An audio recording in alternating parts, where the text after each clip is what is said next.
Hello. Okay. So thank you, Francisca. Thank you for everyone, the EDS Society, and for the organising committee for asking me to speak today. I'm Juliette Harris. I'm going to speak on self-advocacy tools for the genetically defined EDS community. And I have no disclosures. So to give you a bit of background before I talk about the self-advocacy tools, I am a genetic counsellor working for the National EDS Service in London. I'm not going to explain too much about the service because everybody else and Dr. Van Dyke, Dr. Sobey have already discussed it in great detail. But as it's been mentioned, we worked extremely closely with the charities, especially Annabelle's Challenge, who support people with vascular EDS.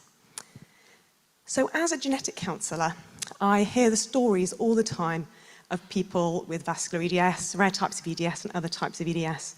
I hear their challenges, I hear their journey, and I came to realise that neither I, as a healthcare professional, or the patients alone, can really understand about those challenges and how to overcome them on our own. And so I joined forces with Annabelle's Challenge, and we decided to really investigate what those challenges are, because it's only by understanding those challenges that we can find ways to help people self-advocate for themselves. And so, together with Annabelle's Challenge and emergency care project teams consisting of patients and carers, we sought to really identify the patient experience and what those challenges really were. So we looked at surveys, we looked at the data, we analysed them, and we found a set of main challenges that have actually come up again and again in the last 2 days. And they're not unique to people with vascular EDS, but across all types of EDS. And so here are the main things that we discovered: having a rare condition that so few healthcare professionals know about and having to explain it to them, getting the healthcare I need in routine and emergency care, not being listened to as an expert by experience, and the mental toll that it takes. So fortunately, in the EDS National Service in both London and Sheffield, we have already attempted to overcome some of these challenges. Many of them have already been discussed, so I'll briefly just go through them. In terms of the paperwork that we provide, the bespoke letters to GPs, the research we're doing, the emergency wallet cards, helping people to place ambulance markers so that an ambulance coming to their address will know their diagnosis, giving talks, lectures, workshops, etc. So we're already doing a lot to help people with the challenges, but we realised it's not enough, but that we as a national service cannot change the whole of healthcare. We cannot change everything from where we sit, maybe with time. So we decided to focus first on what can we do to empower patients, what can we maximise in terms of the tools we've got, in terms of the control we have? How can we provide self-advocacy tools and recommendations for patients? How, as healthcare providers, can we support that? So again, we went back to the drawing board, joined forces with Annabelle's Challenge, really thought about how we ask questions of people. What has worked for you? What would you recommend? What is in your toolkit? And we did a survey and we presented a workshop. You can see the workshop there with Claire here and Jackie as well, that we presented in Bury with Annabelle's Challenge. And again, we came up with a list of themes that we analysed, and I will discuss these themes today. And the unique thing about the themes and the toolkit that I'm proposing is it's not just from the patient perspective, but how, as healthcare providers, we can also support a patient to having self-advocacy tools. I'd like to point out that this toolkit, these themes we identified, and even though they were found by surveying people with vascular EDS, this is not just, I believe, for people with vascular EDS, but all types of EDS. So some of these themes that I'll obviously go over in more detail about knowledge, good working relationships, routine medical care, physical well-being, mental health, comes up a lot at this conference, emergency preparedness that Claire's also spoken about, research, and educational outreach. So now I'm going to explain a little bit and go through each one at a time. So knowledge of rare disease, our patients kept telling us knowledge is power, and we've also heard that today. And what I've done Sorry, what I've done is I've got 2 columns for every slide from now on. The left-hand column is how people with rare diseases can help themselves and can advocate for themselves. And that's on the left side, and on the right side, I'm proposing how, as healthcare professionals, we can do our bit as well to help our patients advocate for themselves. So knowledge of rare disease. We've talked a lot about, for patients themselves, increasing the knowledge of rare disease in routine and urgent care using trusted sources. So knowledge is everything. Also sharing that knowledge with healthcare professionals, I'll talk about that later, but making sure when you do speak to someone, you tell them exactly what type of EDS you have, and you don't hold back. You can just say whatever you need to say to get your needs met. And to share that information with close family and friends and advocates.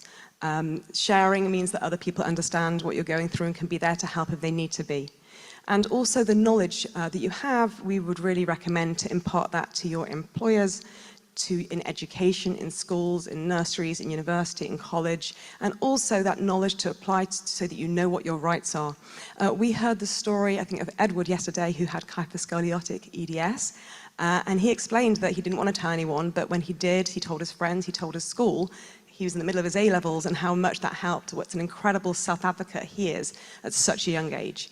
So really kudos to him, and that was a real example. I thought I had to mention him today for doing that. So on the other side of things, from the healthcare perspective, in terms of knowledge of rare disease, and we had a discussion yesterday about what medical students should or shouldn't know, and whether to teach them all about rare disease or just about the common diseases. But I would propose it's not so much, and no healthcare professional can know all about rare disease and know everything, but when they do have a patient who presents with a rare disease, that's the time to try and go and get that knowledge. Use your patient, as Elaine said yesterday, she has dermosparaxis EDS. I am the expert on me. There's only 15 of me in the world. I know me better than anyone. Please listen to me. So definitely get the knowledge from your patients. Obviously, there's clinical guidelines, trusted resources, experts.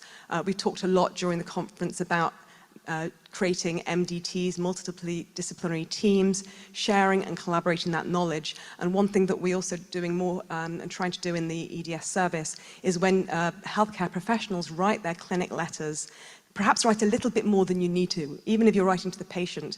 So an explanation exactly what type of EDS, what it means for that patient, because that patient is going to share that clinic letter with doctors or healthcare providers, or an emergency situation. It's going to be shared amongst the people that they CC'd on the letters, other healthcare providers. So please, perhaps, I think we should try and get used to writing a bit more in our clinical letters for our patients with rare diseases, because that shares the knowledge as well.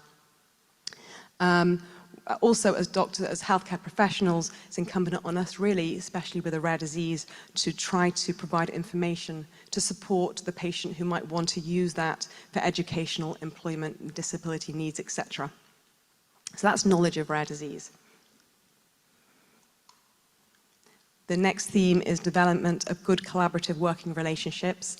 This has come up an awful lot in the conference, and I've put the two together because it's really a joint partnership. The patients, as experts by experience, really have the phenomenal power to collaborate so closely with their healthcare providers, who, of course, although they don't know everything about rare disease, are experts in their field and experts in knowing the medical pathways, etc., etc. So that sharing of knowledge, of each learning from each other, sharing resources and apps, creating dedicated appointments and time, and also that good and open communication to make sure also that they both understand each other, especially the healthcare providers, making sure they dedicate enough time so that their patient can really understand the condition and their choices. Shared decision-making, of course, and also emergency care plan, which Claire has already discussed today, in different medical settings. Again, this idea that with a rare disease, not to just wait for something to happen, but think ahead. What are the possibilities for this patient? How can we predict and make a plan ahead of time to make sure they're as safe and well looked after if anything ever does happen?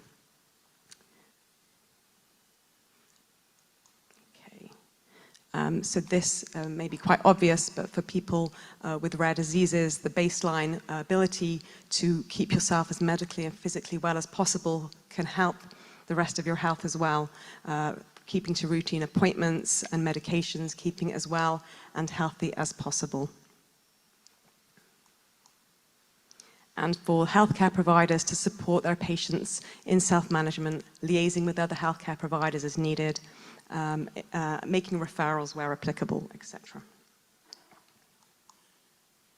And so this has actually come up time and time again over the last 2 days, the mental health support. I think it's kind of a new thing to come up the whole time. I think perhaps in the past we were so fixed on all the physical aspects of a rare disease that we didn't appreciate as much about the mental toll that it takes. We've heard so many stories today.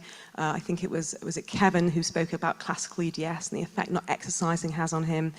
We spoke about, yesterday we heard from Amanda, these are all the patient testimonials about her periodontal EDS and how she feels and how anxious it makes her just to go out in the street. We've heard so many stories about the effect of mental health and the toll it takes.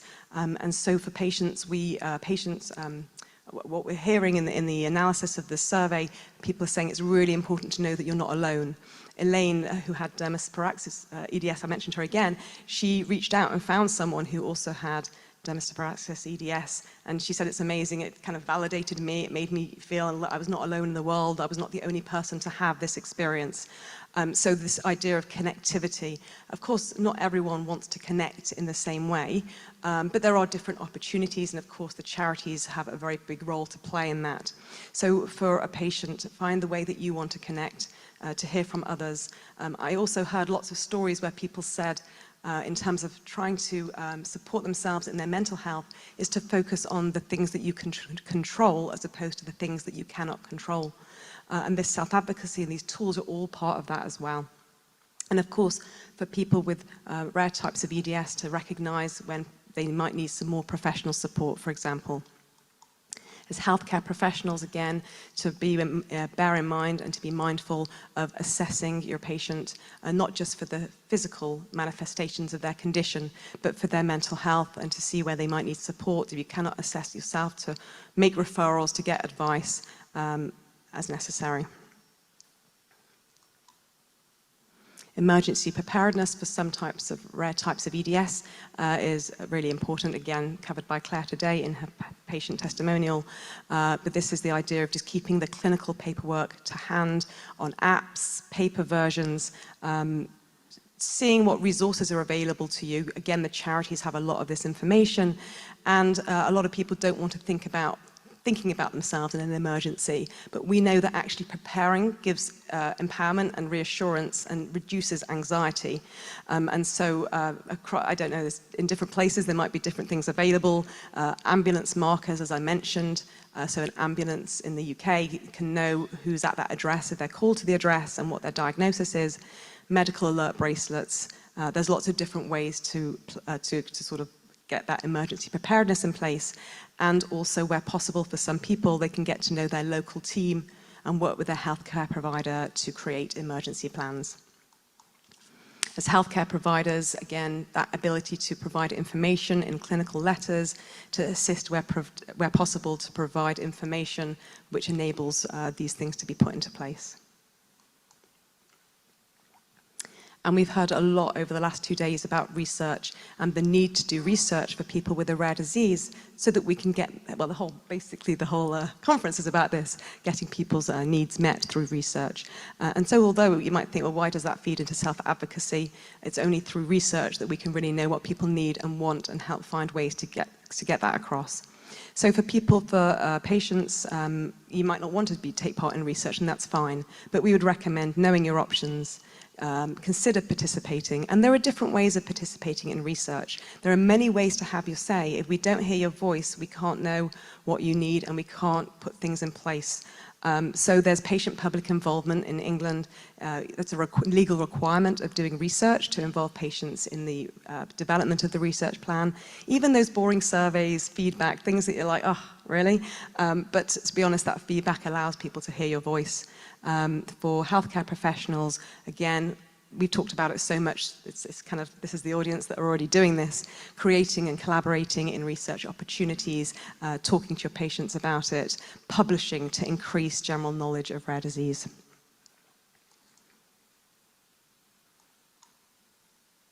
And just in the EDS London and Sheffield service, this is just a snapshot of some of the research that we've done and we've put out there. All of this is bearing in mind how we create, how we support our patients with, and beyond with rare types of EDS. And so finally, my final slide, my final, what's the final theme for self-advocacy is educational outreach. So with all that knowledge and all that experience that healthcare providers and patients have, how do we use that to further our knowledge, further the educational outreach and create like a butterfly effect whereby more and more people are learning and knowing about rare types of EDS, and this will all enable a patient to advocate better themselves the more people know about it. Again, this is not for everyone, but perhaps there's one thing here that might appeal to you. There are many cases actually in this room of people who've written blogs together, patients, healthcare providers, writing blogs using trusted social media sites, volunteering for local chapters and support groups, and the charities. The charities need volunteers, they need people to get involved. Working on steering and working groups within those charities. Well, I'm speaking to the converted here, but taking part, attending online, in-person conferences, webinars and publications. So this was just a quick snapshot, a quick run through of different areas that can provide for a person the tools for self-advocacy. Even at this conference, strategies and solutions for unmet needs, it's filled us with hope for the future and the things that we can achieve together, working together. But I think the point of this talk I'd like to make is until that takes place, there is probably maybe more things that you can do for yourself as a patient, for ourselves as healthcare professionals to get people's needs met right now. And I hope that the snapshot of different examples maybe take away a few things that maybe you hadn't thought of before. So I just wanted to thank you very, very much for listening. And I just want to firstly acknowledge the charities, we wouldn't be here without them, the emergency care project team at Annabelle Challenge that provided so much inspiration for this talk, Jackie and Claire, our patient advocates, area coordinators for Annabelle Challenge, and they constantly talk with me and inspire me and teach me as well. So thank you to them. And thank you, colleagues in the National EDS Service, London and Sheffield, and all those ourselves, everyone listening who are working to increase our knowledge of genetically defined EDS. And the last point I want to make, because we're still learning, and this is still, I consider, it's not a workshop, but still I want people's feedback. So anybody listening, if you have a toolkit of your own, if you have other ways that you, as a healthcare provider, provide and support your patient, or as a patient, you self-advocate for yourself and get your own needs met, for the next month, it'll be open. Please email self-advocacy@annabellechallenge.org and we can continue to further and extend this toolkit together. Thank you very much.